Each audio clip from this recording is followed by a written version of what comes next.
368조 히브리서 12장 25절부터 29절까지 함께 합독하겠습니다. 25절 시작.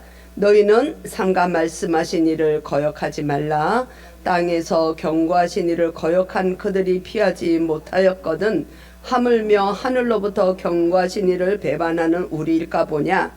그때에는 그 소리가 땅을 진동하였거니와 이제는 약속하여 이르시되 내가 또 한 번 땅만 아니라 하늘도 진동하리라 하셨느니라. 이 또 한 번이라 하심은 진동하지 아니하는 것을 영존하게 하기 위하여 진동할 것들 곧 만드신 것들이 변동될 것을 나타내심이라. 그러므로 우리가 흔들리지 않는 나라를 받았은즉 은혜를 받자. 이로 말미암아 경건함과 두려움으로 하나님을 기쁘시게 섬길지니 우리 하나님은 소멸하는 불이심이라. 아멘. 주님, 심히 부족하고 연약한 종이 떨리는 마음으로 이 자리에 섰습니다. 주님께서 함께 하시고 성령께서 지혜를 허락하여 주셔서 우리가 말씀을 받을 때에 전하는 자나 듣는 자의 마음이 열리게 하시고 듣는 귀가 열리게 하시고 하나님을 그 말씀 가운데서 만날 수 있도록 은혜를 더하여 주옵소서. 예수님의 이름으로 기도드립니다. 아멘. 제가 오늘 제목을 시온산과 신의 산 이렇게 제목을 잡았어요. 제가 일주일 동안 참 고민을 많이 했습니다. 우리가 잠시 이 말씀을 읽었지만 무슨 말씀인지 아시겠어요? 이해가 되던가요? 이게 우리가 25절부터 읽었지만 18절부터 시작되는 말씀입니다. 참 고민을 많이 했어요. 쉽지 않은 이 말씀을 어떻게 쉽게 전달을 할 수 있을까? 정말 여기 우리가 예배 시작하는 전까지도 계속 주님 정말 우리의 마음을 열어주시고 주님이 지혜를 주셔서 우리가 깨닫는 마음이 되게 해주세요. 이런 기도를 했는데 참 쉽지가 않아요. 저도 보니까 뭔 말인지 공부하지 않으면 쉽지가 않습니다. 그렇죠? 그래서 오늘 좀 집중해서 이 말씀을 우리가 볼 필요가 있습니다. 신의 산과 시온산, 이 두 산을 이 저자가 지금 대조를 하고 있어요. 지금 이제 히브리서도 한 장 남겨놓고 있는데 처음 1장서부터 이 히브리 기자가 주장하는 것이 무엇이냐. 당시에 기독교로 개종한 그 히브리인들의 역경 속에서 자꾸 유대교로 돌아가고자 유혹을 받는 그 상황 속에서 계속 비교를 했어요. 그죠? 생각나시죠? 더 좋은 제사가 그리스도를 통해서 오고 더 좋은 제물이 그리스도로 통해서 오고 더 좋은 제사장이 오고 더 영원한 대제사장이 그리스도시라는 것을 계속 이렇게 대조하면서 구약의 그 율법 아래 놓여 있던 그걸 따라가는 게 아니라 그리스도로 인한 복음을 따라갈 때 진정한 너희들 안에 기쁨이 있고 믿음이 흔들리지 않고 영원한 나라가 주어진다는 것을 계속 얘기를 했어요. 오늘 마지막으로 신의 산과 시온산을 대조하면서 어떻게 성도들이 그 당시에 히브리인들 뿐만이 아니라 지금 이 말씀을 듣고 보고 하는 저와 여러분들에게까지도 어떻게 그 신의 산과 시온산이 다르며 그 말씀을 받아든 우리가 어떻게 이 땅에서 살아가야 되는가 하는 것을 이 기자가 말씀해 주고 있습니다. 근데 이렇게 문맥으로만 봐서 너무 어려워요, 사실. 그래서 이렇게 좀 잘 집중을 해서 우리가 말씀에 은혜를 받기를 원합니다. 신의 산 하시면 아시겠어요? 어떤 풍경이 주어졌던 신의 산의 풍경인지 우리가 읽진 않았지만 18절에서부터 그 이제 19절, 20절, 21절 내용이 그 시온산에 대한 풍경이에요. 한번 볼까요? 18절부터 보겠습니다. 너희는 만질 수 있고 불이 붙는 산과 침침함과 흑암과 폭풍과 나팔 소리가 있고 말하는 소리가 있는 것에 이른 것이 아니라 그 소리를 듣는 자들은 더 말씀하지 아니하시기를 구하였다. 이는 짐승이라도 그 산에 들어가면 돌로 침을 당하리라 하신 명령을 그들이 견디지 못함이라. 그 보이는 바가 이렇듯 무섭기로 모세도 이르되 내가 심히 두렵고 떨린다 하였느니라. 이게 시내산의 풍경인데 요걸 더 자세하게 출애굽기를 보면 출애굽기 그 이제 19장에서 보면 이제 그렇게 말씀이 돼 있어요. 하나님이 모세를 이제 그 시내산에 불러 올라오게 하셔서 십계명을 받아야 하는 그 장면에 이제 이르렀는데 그 19장의 내용을 보게 되면 그 시내산에 있던 그 아래에 있던 백성들은 이 정말 어둠이 있고 폭풍이 불고 이게 산이 흔들리는 이런 진동 속에서 더군다나 그 산에 하나님이 강림하심으로 이 백성들이 두려워 떨고 있는 모습을 출애굽기에서 이제 나타내주고 있거든요. 그래서 우리들은 지금 이렇게 글로 보니까 그런데 한번 상상을 해보세요. 저도 이렇게 몇 주 전에 우리가 이제 포항에서 일어났던 지진도 우리가 기억을 하고 있지만 몇 주 전에 그 충청도에서 지진이 4점 얼마가 나타났던 그 기사를 우리가 봤어요. 그래서 어머 그러면 그쪽에 있던 분들은 얼마나 힘들을까 우리는 느끼지 못하지만 이제 그런 생각을 했는데 이 산이 어둡고 구름이 있고 흑암 속에서 하나님이 내려오시고 이 산이 흔들리는 이 광경을 목격한 이 백성들의 두려워 떨고 있는 모습. 그래서 이게 우리가 그 20절에도 보니까 21절에도 보니까 모세까지도 그 무섭고 떨련다 이랬어요. 이게 지금 시내산의 풍경이에요. 구약 시대의 백성들의 하나님 앞에 그 서 있는 모습이에요. 그래서 그 출애굽기 19장에 보면 백성들이 막 떨려서 어찌할 바를 모르고 주님 앞에 하나님 앞에 너무 무서우니까 무엇이라고 얘기하냐면 우리한테 더 이상 말씀하지 마세요. 여기 21절에서도 그러잖아요. 20절에서도 19절에서도 그렇게 말씀하세요. 19절에서도 우리에게 더 말씀하지 마세요. 무서워. 그래서 구약 시대에 이 율법을 받은 그 율법 아래 있는 시내산에서 받았던 그 계명 아래 있던 백성들의 모습은 두려움에 떨고 있는 그들에게는 그 두렵다는 그 빌미로 인해서 하나님의 말씀을 사실상 거부하는 상황이 돼버린 거야.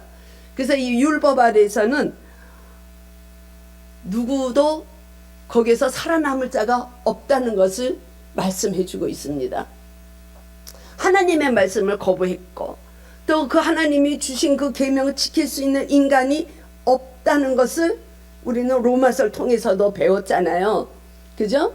로마서에서도 의인은 하나도 없고 다 죄 가운데 있다는 이 두려움 때문에 하나님 말씀하셔도 됐어요. 이제 하나님 우리에게 말씀하지 마세요. 그래서 하나님의 말씀을 거절하는 그런 상황에 있는 그 자들이에요.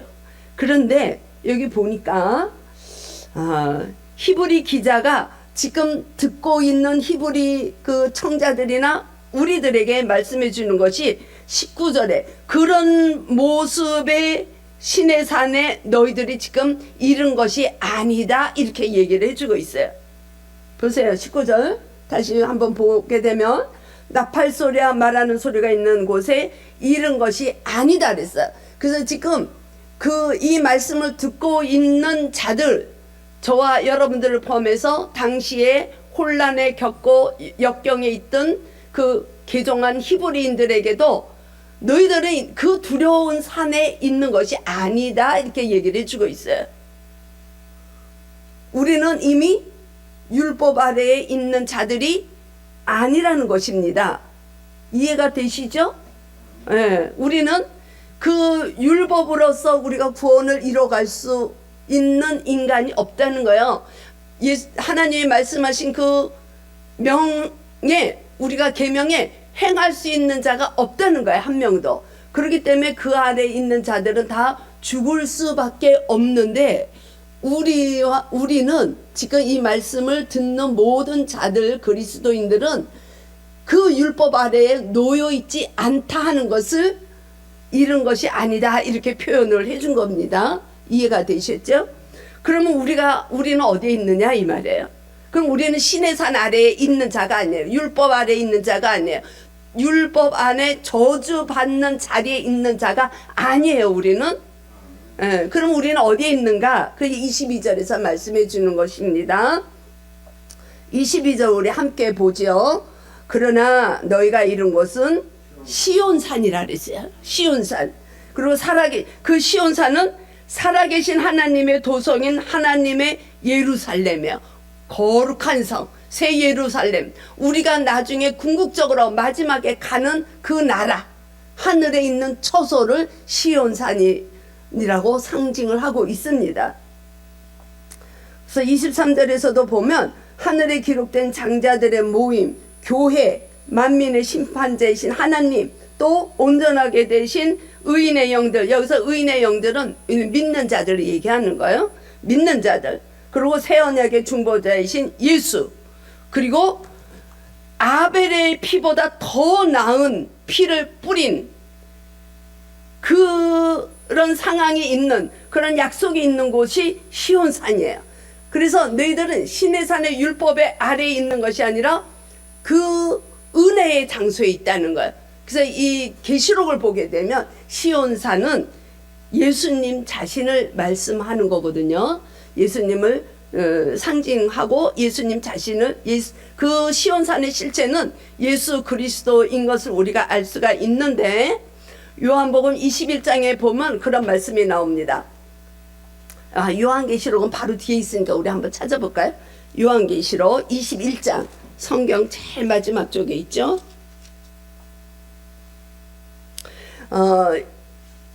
요한계시록 21장은 사도 요한이 하나님의 나라를 지금 보고 있는 광경이에요. 전부 다 이게 하나님의 영에 이끌려서 그 하나님의 나라에 대한 것을 직접 이 요한 사도가 목도하고 있습니다. 근데 이 새 예루살렘에 지금 그 올라가서 보고 있는 거예요. 그 거룩한 성을 보고 있는 것입니다. 21장 찾으셨나요? 네. 2절에서 보면, 21장 2절에 보면 그렇게 말씀하죠. 내가 봄에, 이거 요한이 얘기하는 겁니다. 요한이 봄에 거룩한 성 새 예루살렘이 하나님께로부터 하늘에서 내려온다 그랬어요. 그 하늘에서 내려오는 그 새 예루살렘, 그 준비한 것이 신부가 남편을 위하여 단장한 것 같더라, 이렇게 되어 있죠. 그리고 조금 뒤로 가서 22절을 보겠습니다. 이제 그 새 예루살렘에 대한 그 광경을 이제 지금 9절부터 이렇게 보면은 얘기를 해주고 있어요. 벽은 어떻고 뭐 수정으로 다 되어 있고, 근데 이런 12문을 지나고 다 이제 그 얘기를 해주면서 22절을 우리 같이 보겠습니다. 시작. 성 안에서 내가 성전을 보지 못하였으니 이는 주 하나님 곧 전능하신 이와 및 어린 양이 그 성전이심이라. 요한이 성 안으로 들어갔어요. 시온 성 안으로 들어갔는데 성전을 보지 못했어요. 그죠? 성 안에서 이 요한이 성전을 보지 못하였어요. 그 성전이 누구냐? 누굽니까? 어린 양이 그 성전이심이라. 22절에 그렇게 기록되어 있죠. 성 안에서 내가 성전을 보지 못하였으니 이는 주 하나님 곧 전능하시니와 및 어린 양이 그 성전이심이라. 그렇게 기록이 되어 있죠. 그래서 이 시온상은 실체가 예수 그리스도를 말씀하는 것입니다. 예수님이 요한복음 2장을 보게 되면, 요한복음 2장 19절 성전에 이제 그 정결 사건을 통해서 그렇게 말씀하시죠. 그 어마어마한 그 성전, 헤롯 성전, 헤롯 왕이 지었던 그 성전을 다 무너진다고 얘기를 하셨어요. 그리고 내가 사흘 동안 다시 성전을 지을 것이다. 그렇게 말씀을 하셨습니다. 그리고 그 성전은 곧 그리스도를 말씀하는 것이라고 이제 바울 사도도 우리들에게 이야기를 해주고 있죠. 무슨 이야기냐면 예수님이 부활하시고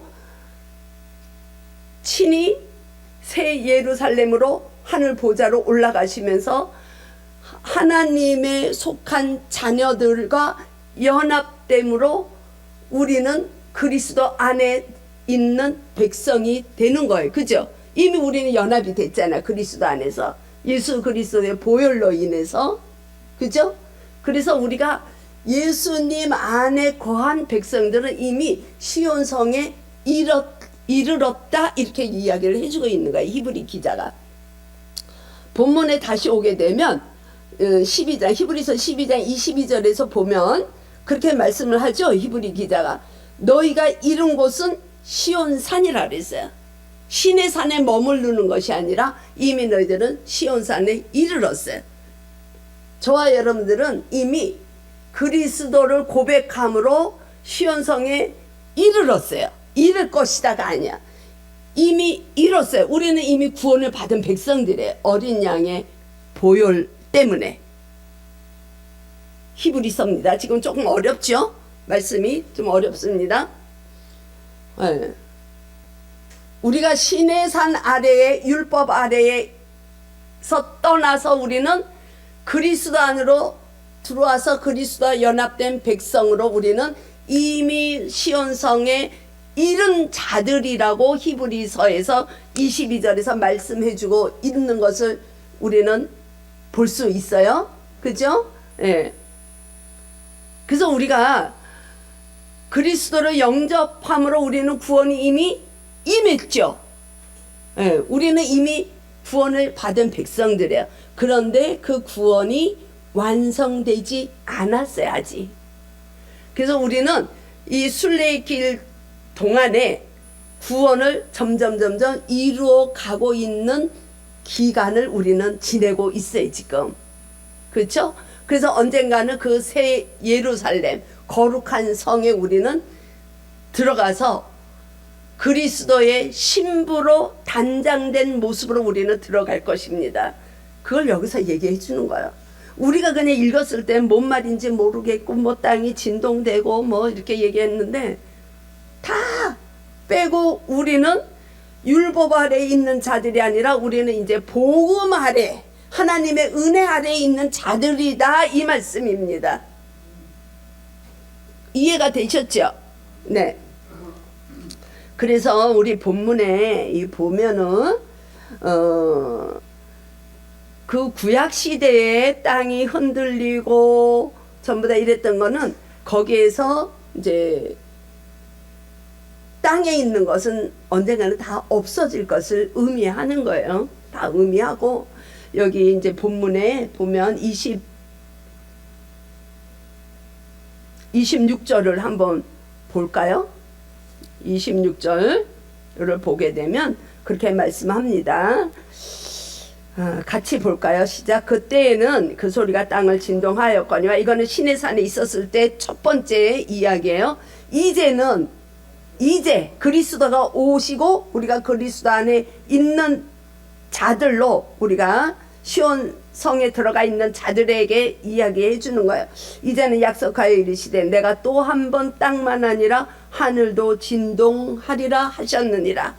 그래서 구약 시대의 백성들이 있었던 그 첫 번째 진동, 십계명 율법에 의한 진동은 한 번 땅이 흔들리면서 우리가 새로운 것을 바라봐야 되는, 오셔야 되는 메시아를 바라보게 했다면 지금 내가 또 한 번 땅뿐만이 아니라 하늘까지 다 뒤집어 엎어온다고 말씀하시는 거야. 다 흔든다는 거예요. 그러면은 그 무슨 이야기냐면 다시 주님이 오신다는 거예요.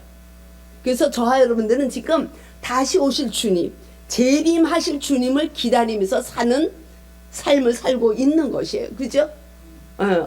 그때는 이 땅만 흔드는 게 아니라 이 전체 천지를 다 흔드는데 왜 그걸 다 흔드느냐? 거기에 필요 없는 거 다 없애고 영원한 것만 남게 하기 위해서 흔들리지 않는 나라를 우리에게 주시기 위해서 한번 다시 흔들리는데, 그때가 언제냐면 다시 오시는 주님의 때까지. 그 전에 우리가 주님을 먼저 만나러 가면 그때까지 우리는 그 흔들리지 않는 나라를 붙잡아야 되는 삶을 살아야 된다는 거예요. 이해가 되시나요? 그래서 28절에서 그렇게 말씀하십니다. 27절에 보면 그렇게 말씀하고 있죠. 영존하기 위해서 또 한 번이라 하시면 진동하지 아니한 것들을 영원하게 하시기 위해서 진동할 것들, 곧 만드신 것들이 변동될 것. 영원한 것이 무엇입니까? 영원한 것은 하나님의 나라예요. 하나님의 나라. 예수 그리스도. 말씀만이 영원한 거예요. 그래서 그 말씀을 붙들고 하나님을 붙들고 그리스도 안에 연합된 신부로 살아가는 믿음의 성도들만이 흔들리지 않는 나라를 받는다는 것이에요. 28절에서 하시는 말씀이 28절. 그러므로 다시 한번 재림의 주님이 오시고 흔들림이 있고 영원한 것을 남게 하시기 위해서 그런 일이 일어날 것인데 우리가 흔들리지 않는 나라를 받았다 이렇게 말씀하고 있어요. 28절에서 저와 여러분들은 영원한 나라, 흔들리지 않는 나라, 하나님의 나라를 이미 받았다는 거예요. 받은 자들은 어떻게 살아야 되는가? 은혜를 받았다 이렇게 돼 있어요. 28절에. 그렇죠? 우리가 흔들리지 않는 나라를 받았은즉 은혜를 받자. 근데 은혜를 하고 일이 있죠. 일은 무엇을 또 우리가 볼 수 있냐면 성경 제일 밑에 풋노트 1을 봐야 돼요. 뭐라고 되어 있습니까? 감사하자 이렇게 되어 있죠. 성경 제일 밑에 1하고 또는 감사하자 이렇게 되어 있잖아요. 그래서 흔들리지 않는 나라를 받은, 하나님의 나라를 받은 그리스도 안에 속한 저와 여러분들의 삶을 어떻게 사냐면 감사함으로 살으라는 거야. 여러분은 얼마나 삶에 감사하고 사세요? 은혜는 카리스라 그래. 은혜는 거저 받은 거. 거저. 우리가 뭘 해서 받는 게 아니라 거저. 사실 거저는 아니죠. 그리스도의 피값으로 우리가 거저 받는 거지. 하나님은 정말로 아들의 생명을 죽이는 그 대가를 지불하시고 우리에게 주어진 것이 은혜라는 거예요. 우리 입장에서는 거저 받은 거죠. 그걸 감사로 해석이 된다는 거예요. 감사함으로 우리는 어떻게 살아요? 경건함과 두려움으로 하나님을 기쁘시게 섬겨라 이렇게 히브리 기자가 28절에서 말씀해 주고 있습니다. 할렐루야 아멘. 그래서 우리의 삶은 두렵고 떨리는 마음으로 경건함, 두려움, 자유를 느끼라는 거예요. 자유를 느끼라는 거. 이제는 너희들은 율법 아래에 놓여 있지 않기 때문에 은혜로 주어진 은혜로 풍성히 누리면서 살으라는 거예요. 여러분들 삶 속에서 얼마나 주어진 영생을 풍성하게 누리고 사십니까? 요한복음을 보면 10장에서 예수님이 그렇게 말씀하셨어요. 내가 이 땅에 온 것은 하나님의 자녀로 하여금 영생을 얻게 하고 그 영생을 풍성하게 누리게 하기 위해서 오셨다 그랬어요. 그러면 저와 여러분들이 정말로 하나님의 은혜를 받은 자라면 정말로 하나님의 은혜에 감사하면서 사는 자라면 하나님을 기쁘시게 하는 삶이 무엇이냐? 누리는 삶이에요. 우리는 그 구원의 영생, 받은 영생을 누려야 돼. 우리 삶 속에서 누려야 되는데 우리는 누리지 못한다는 것은 맨날 지지고 볶고 산다는 거죠. 그 자체가 감사한 거예요. 우리가 뭘 해서 하나님이 기뻐하시는 게 아니에요. 우리 자체를 하나님이 기뻐하시는 줄로 믿습니다. 예주가 뭐 큰 일을 해서 가족이 예주를 이뻐하는 게 아니잖아요. 예주기 때문에 그냥 이쁜 거잖아요. 하나님도 마찬가지라는 거야. 우리 아이들이 종종 이제 연주를 하게 되면 거기는 이제 애들이 다 학교에서 이제 오케스트라를 조직해서만 해요. 그러면 이제 연주하면 보내오고 교회에서 헌금송을 하면 이제 그 영상을 보내와요. 그러면 걔네들이 그걸 잘하기 때문에 이쁜 게 아니에요. 내 손주기 때문에 이쁜 거고 내 손녀가 하기 때문에 틀려도 이쁜 거예요. 하나님이 우리를 보실 때 그렇다는 거예요. 그럼 우리는 그냥 느껴야 돼. 기쁨을 느껴야 돼. 근데 우리는 누리지 못하고 사는 거야. 만족함이 없어 우리는. 이제 그게 은혜라는 거예요. 은혜. 이 바리새인들은, 서기관들은, 지도 유대인들은 그 율법을 뭔가를 지키기 위해서 자꾸 그거를 백성들에게 요구하고 율법을 지켜야지만 거룩하다고 생각했어요. 하나님은 그렇게 생각 안 하신대요. 그거는 신의 산에 머무른 백성들의 모습이라는 것이에요. 하나님은 우리가 무엇을 하고 그게 아니라 우리 자체를 기뻐하신다는 거예요. 그게 은혜예요. 우리는 은혜로 사십시다. 우리 교회가 뭐 10,000명이 들어오고 100명이 뭐 그냥 숫자가 많이 들어서 뭔가를 뭘 해야 하나님이 정말 참 맑은 생교회가 최고구나 이러지 않으신다는 거야. 우리 안에 들어와 있는 소수의 한 영혼을 하나님은 천하보다 기쁘게 여기시고 그 한 영혼이 하나님의 나라를 소유하는 하나님의 백성인 자체를 하나님은 기뻐하시는 줄로 믿습니다. 우리는 자꾸 뭔가를 해야 돼. 뭔가를 자꾸 해야지만 하나님이 영광을 받으실 것 같아. 우리가 11조도 그냥 10의 1조뿐만이 아니라 10의 2조도 해야 될 것 같고 10의 3조도 해야 될 것, 그래야 복이 올 것 같아. 아니에요. 아니에요.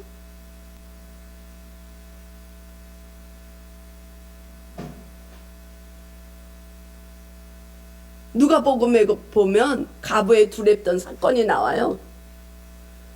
예수님이 그 가부의 두렙돈이라는 것은 그거 바치고 나면 저녁 끼니가 없는 상황이에요. 그런데 이 가부가 그 다 가지고 있는 전 재산을 헌금할 수밖에 없는 거는 유대인들의 잣대에 의해서 어쩔 수 없이 드리는 헌금이에요.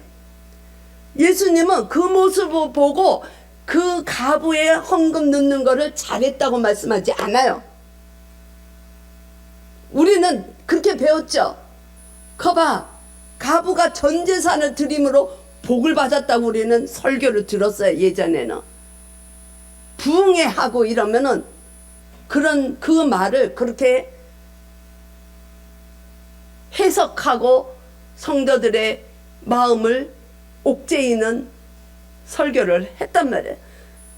그런데 예수님은 그 가부가 전 재산을 헌금할 수밖에 없는 그 마음을 아픈 거를 고발하는 거예요. 유대인들의 잘못된 종교관을 예수님은 고발하는 사건입니다. 우린 잘 알아야 돼. 제가 정말 목사 되길 너무 잘한 것 같아.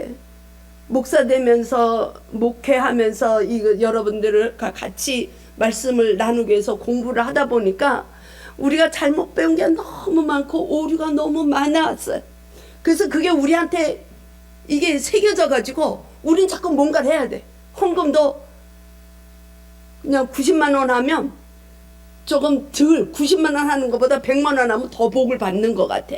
절대 그게 아니에요. 그게 아니에요. 내 마음을 그대로 있는 그대로 주님 앞에 영광을 기쁜 마음으로 자원하는 마음으로 하나님 앞에 헌신할 때 하나님은 그걸 받으시는 겁니다. 네. 우리 정말 성경을 공부해야 돼요. 안 하면 우리가 그걸 잘 모르니까 누가 가면 저걸 해야 내가 복을 받나? 쫓아가는 거예요. 그 잘못 가는 거예요. 그래서 예수님은 우리에게 흔들리지 않는 나라를 너희들이 받았기 때문에 감사함으로 이걸 누려라 이렇게 히브리 기자가 얘기를 해주는데, 우리가 흔들리지 않는 신앙을 갖기 위해서는 어디에 기초해야 되는가? 예수님 말씀하셨죠. 산상수훈에서 반석에 집을 지은 게 있고 모래 위에 집을 지은 사람이 있는데, 창수가 지고 비가 내리니까 견고하게 세워져 있는 집은 어느 집이냐 이거야. 반석 위에 지어진 집이 기초가 든든해서 넘어가지 않는, 무너지지 않는 집을 우리는 알고 있어요. 그 반석이 누구십니까? 예수 그리스도시라는 거예요. 그래서 저와 여러분들의 삶은 반석 위에, 그리스도 위에 기초가 되는 삶만이 우리 하나님을 기쁘시게 할 줄로 믿습니다. 그게 흔들리지 않는 신앙을 갖는 방법이야. 오늘 히브리 기자가 그 얘기를 해주는 거야. 너무 너희들이 자유하라는 거야. 너희들이 멍에를, 무거운 짐을 지고 가지 말라는 거야. 신앙의 여정은 기쁨으로 가는 건데 우리가 멍에를 지고 가는 게 아니야. 이렇게 문자로 보니까 어려울 것 같지만 다 이해가 되셨죠? 네, 아멘. 우리는 신의 사인, 신의 산에 있었던 저와 여러분들, 사망의 산에 있었던 저와 여러분들을 예수 그리스도의 보혈에 의해서 우리는 생명의 산, 시온의 산 예수 그리스도 안으로 우리는 옮겨진 자라는 것을 오늘 잊지 말고, 우리를 구속해 주신 그 은혜를 충만히 누릴 수 있는 한 주간의 삶이 될 수 있기를 그리스도의 이름으로 축원드립니다. 아멘. 주님 감사합니다. 깨닫게 하시니 감사합니다. 이제부터라도 우리는 주님 안에서 우리의 주어진 영혼을, 영생의 길을 충만히 풍성하게 누리며 갈 수 있도록 기쁨의 삶이 되게 하시고, 또 우리 주님께도 기쁨을 드리는 저희들의 삶이 될 수 있도록 은혜를 베풀어 주시옵소서. 우리 주 예수 그리스도의 이름으로 감사하며 기도드리옵나이다. 아멘.